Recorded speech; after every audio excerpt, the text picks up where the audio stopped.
Personne ne comprenait pourquoi Akissi souriait encore. Après tout ce qu'elle avait perdu pour lui, après tout ce qu'il lui avait fait, si tu crois que le karma finit toujours par parler, abonne-toi maintenant et reste jusqu'à la fin. Cette histoire va te marquer. Dans un petit quartier poussiéreux, Akissi n'avait pas grand-chose, sauf un cœur immense. Quand elle rencontra Yao, il n'était qu'un étudiant sans moyens, plein de rêves, mais les poches vides. Il parlait de devenir quelqu'un. Il parlait de réussir à la capitale. Et surtout, il lui promettait de ne jamais l'oublier. Akissi y crut. Chaque matin, elle se levait avant le soleil. Elle vendait au marché sous la chaleur brûlante. Elle économisait pièce par pièce, pendant que lui étudiait. Quand il n'avait pas de frais scolaires, elle payait. Quand il avait faim, elle se privait. Quand il doutait, elle le rassurait. Les gens du quartier murmuraient « Fais attention, les hommes changent quand ils réussissent ». Mais Akissi défendait toujours Yao. Lui, il est différent. Elle avait tort. Les années passèrent.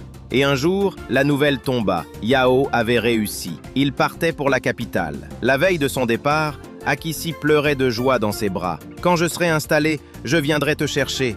Tu es ma femme ?» Elle le crut. Encore une fois. Au début, il appelait souvent, puis moins, puis plus du tout. Les semaines devinrent des mois. Les mois devinrent un silence lourd. Un jour, poussé par l'inquiétude et l'amour, Akissi prit le peu d'argent qui lui restait et partit à la capitale. Le voyage fut long, fatigant, mais son cœur était plein d'espoir. Quand elle arriva enfin devant le grand bureau où travaillait Yao, elle ne reconnut presque pas l'homme qu'il était devenu. Costume propre, chaussures brillantes, entouré de collègues élégants, Akissi sourit, ému. « Yao, c'est moi !» Le silence tomba. Les collègues regardaient. Lui aussi, mais son regard était froid, très froid. Il fronça les sourcils et répondit d'une voix sèche « Madame, vous vous trompez de personne. » Le monde d'Akissi s'effondra.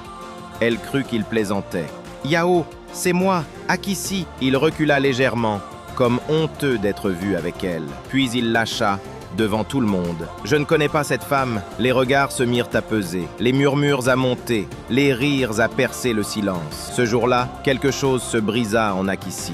Mais elle ne cria pas, elle ne pleura pas. Elle partit, dignement. Les mois suivants furent les plus durs de sa vie, sans argent, sans soutien, avec le cœur en miettes. Mais au lieu de sombrer, Akissi changea, silencieusement. Elle recommença à vendre, puis elle ouvrit un petit commerce, puis deux. Elle travaillait pendant que la ville dormait. Elle apprenait pendant que les autres se plaignaient. Année après année, elle montait. Sans bruit, sans vengeance, sans haine. 5 ans plus tard, un grand événement d'affaires fut organisé à la capitale. Yao, désormais cadre ambitieux, y était invité. La salle était luxueuse, les invités prestigieux. Puis soudain, un murmure parcourut la foule. Tous les regards se tournèrent vers l'entrée. Une femme élégante venait d'arriver, robe sobre, démarche assurée, regard calme.